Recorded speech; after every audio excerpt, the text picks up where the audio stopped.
This book right here might be one of the greatest resources for truly learning how to comp like an actual jazz guitarist. Within its pages, we don't just find abstract theory, we discover amazing etudes that reveal the practical and real-world ways jazz guitarists actually comp. This is the kind of insight that transformed my own playing when I used this book for years to learn how to actually comp. Not only that, but you'll also find a link to a complete etude applying all the concepts from today's lesson, along with every example written out, on my Patreon below. So join me and let's dive into the ultimate resource for learning jazz guitar comping.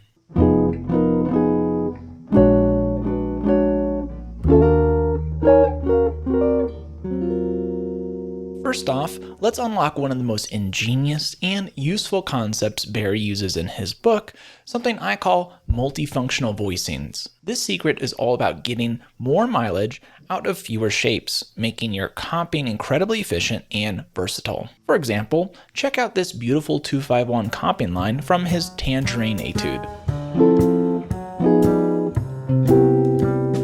This is a great comping lick on its own, but more specifically, let's isolate his voicing for G7 altered. At its core, this is simply a F minor 7 flat 5 voicing. However, this is a prime example of Barry's multifunctional magic. When we play this voicing off its root, it's of course just an F minor 7 flat 5, right?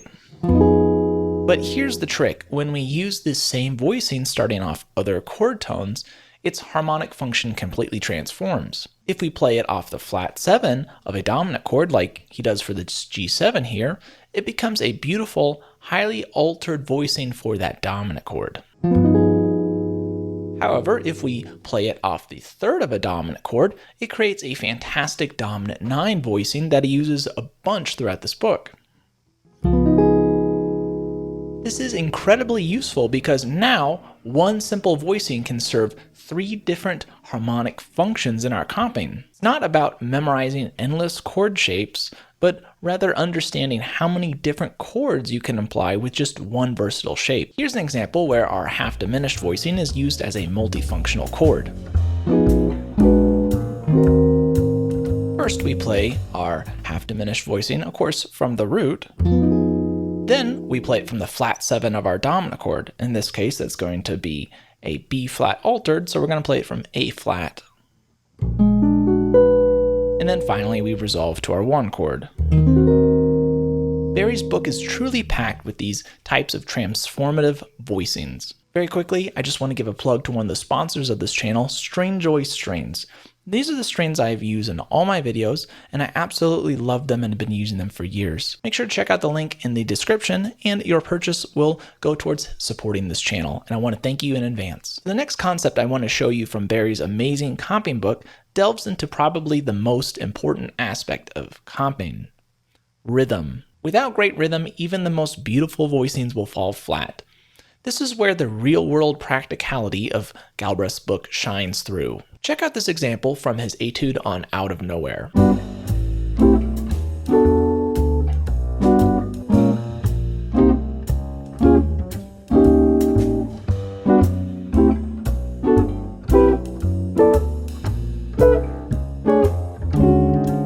Besides just having really great voicings, Barry brilliantly shows us one of the core principles for rhythm in jazz guitar comping, the iconic Charleston rhythm. This versatile rhythm, along with just basic quarter notes, is used to create tons of fantastic comping patterns. Traditionally, the Charleston is played on beat 1 of the measure, like I just demonstrated. But when jazz musicians truly comp, as Barry is showing us here, it's effectively used starting off different parts of the measure, adding surprise and propulsion to your rhythm. We could start the Charleston off beat 2, for example. Or the and of 1. Or even on beat 3.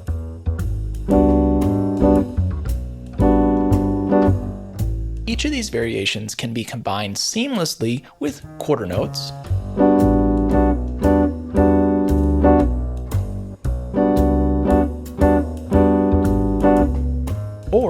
half notes.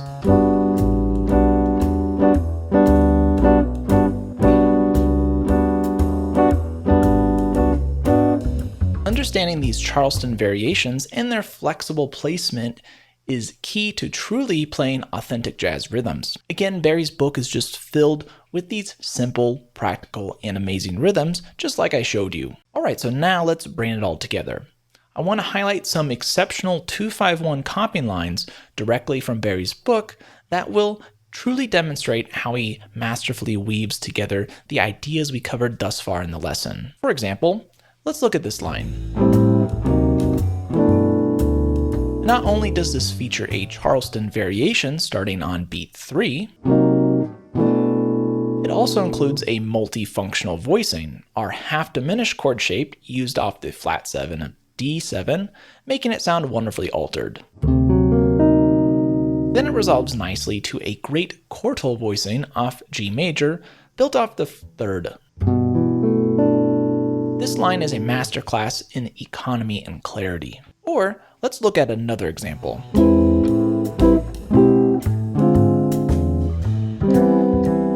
This one is a fantastic 5-to-1 comping line that again features the Charleston mixed with quarter and half notes. This also uses our multifunctional voicings for the 5-7 chord. First, using the half diminished off the flat 7, like we did in the previous example, but now also including a new multifunctional voicing. This shape is technically an A flat major 7 sharp 5 chord, but if you play it starting on the 3rd of the dominant chord, it becomes another amazing altered sound. Barry then finishes with a beautiful A minor 9 voicing using the open strings of the guitar, showing his fingerboard ingenuity. Finally, let's check out this great example from his minor blues etude.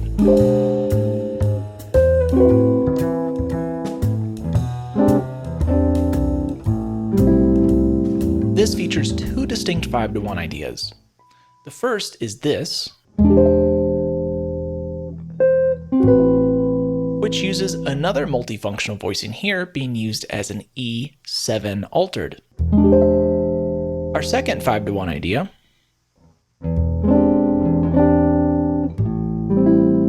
uses what appears to be a classic dominant 9 voicing. Usually you see this shape played as a B-flat dominant 9 voicing.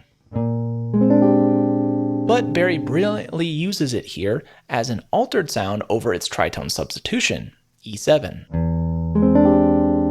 It functions beautifully as an E7 with a sharp 9 and sharp 5. Also take note of that beautiful open string voicing that he uses for an A minor 9.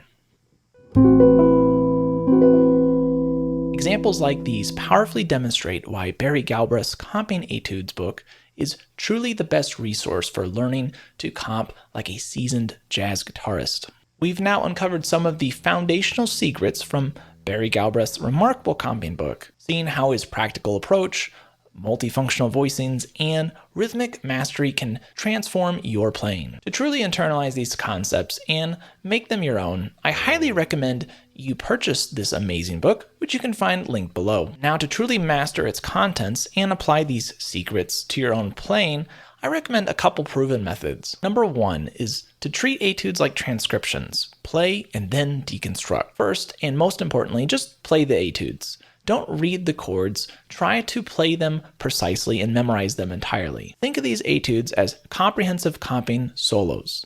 Just as we do for soloing, first we learn to play them, and then we pick them apart, analyzing voicings and rhythms and the overall feel, exactly as we've done in this lesson. Number 2 is to play along with the masterful recordings. This book comes with audio recordings from Barry himself playing the etudes with the legendary bassist Milt Hinton. It's incredible to hear these two masters at work, but even more powerful to play the etudes along with these recordings. Don't underestimate the power of playing along until you feel completely locked in with the rhythm section. Number 3 is embrace patience and deep work, one etude at a time. It's crucial to realize that you really only need to work on one etude at a time. When I was learning from this book, I would often dedicate many months to a single etude, playing it every day, absorbing its nuances, and truly getting used to what professional jazz comping feels and sounds like. Remember, this isn't really a race, it's about deep assimilation. Number 4 is to practice with rhythm apps. Finally, practicing these etudes with apps like Drum Genius or Pro Metronome